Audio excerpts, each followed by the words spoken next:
صبر کا گھونٹ دوسروں کو پلانا آسان ہے، خود پیتے ہوئے پتہ چلتا ہے کہ ایک ایک قطرہ کتنا بھاری پڑتا ہے۔ مجھے بہت پسند ہے سردی کی پہلی دستک، اداس سرسراتی ٹھنڈی ہوائیں، اداسی میں ڈوبی شامیں۔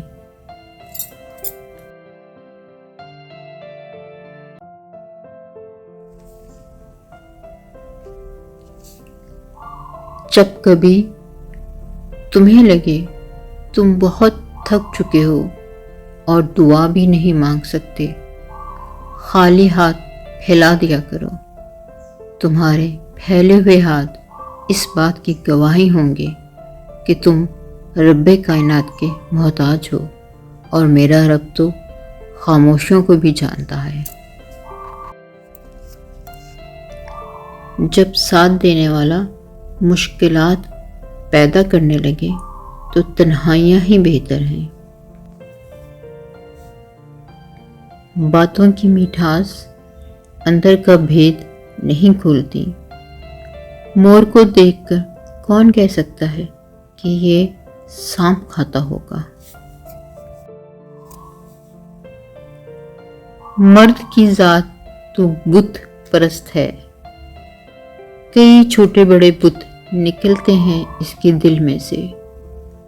عورت توحید پرست ہے، اس کا سینہ چاک کرو تو اللہ کے بعد ایک ہی خدا نکلتا ہے، اس کے لہو میں رنگا ہو۔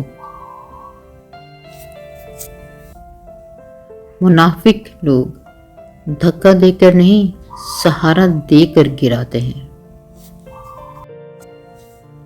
اپنے صدقات کو چھپاؤ، اپنی مشکلات کو چھپاؤ، اپنی بیماری کو چھپاؤ۔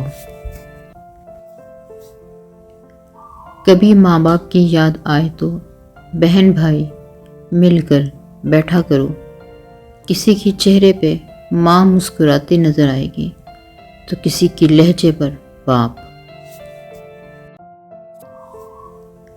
جن لوگوں نے آپ کے ساتھ غلط کیا ہوتا ہے، انہیں ہمیشہ یہی لگتا ہے کہ آپ کا لگایا ہوا ہر اسٹیٹس ان کے ہی لیے ہے۔ سراپے عشق، یہاں کے آداب اور کچھ ہیں، ذرا سنبھل کر طواف کرنا۔ یہ عشق کی انجمن ہے زاہد، مقام دیر و حرم نہیں ہے۔ قدم قدم امتحان ہے زاہد، نفس نفس آزمائشیں ہیں۔ کہاں کہاں سر جھکائے گا تو، کہاں کہاں وہ صنم نہیں ہے۔ آہستہ آہستہ پتہ چل رہا ہے کہ لوگ پنکھے سے کیوں لٹکتے ہیں۔